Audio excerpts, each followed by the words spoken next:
The president took decisive, by the way, the last time that we enforced a federal quarantine was 1969 for smallpox. We did it over a month ago in this administration in order to prevent the further outbreak in this country. So, listen, is it real? It absolutely is real. There's no question about it. But you saw the president the other day. The flu is real. At any particular time, 20 million people in this country are going to have the flu. The flu kills people. It does. This is not Ebola, okay?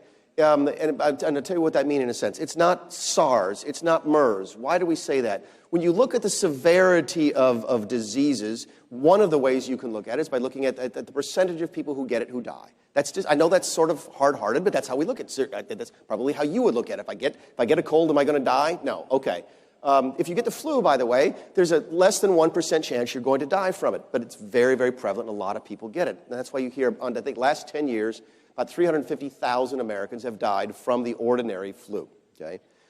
Ebola, I can't remember, is like 50% or 60% fatal. MERS, the Middle Eastern Respiratory Syndrome, which we didn't have much of in this country. I think they had 1 or 2 cases in Indiana, is about 30% fatal. SARS was about 15% fatal. It looks like this disease is someplace between 1 and 2% fatal. Is that serious? It absolutely is. There's no question about it.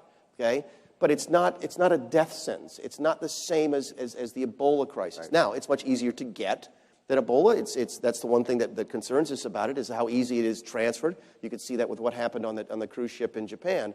But this is something we deal with. This is something we know how to deal with. That's why we sit there and watch the markets, and there's this huge panic. And like, why isn't there this panic every single year over flu?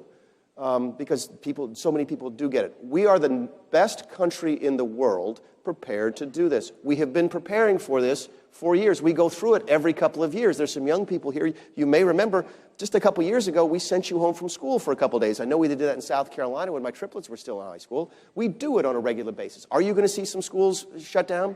Probably. May you see impacts on public transportation? Sure. But we do this. We know how to handle this.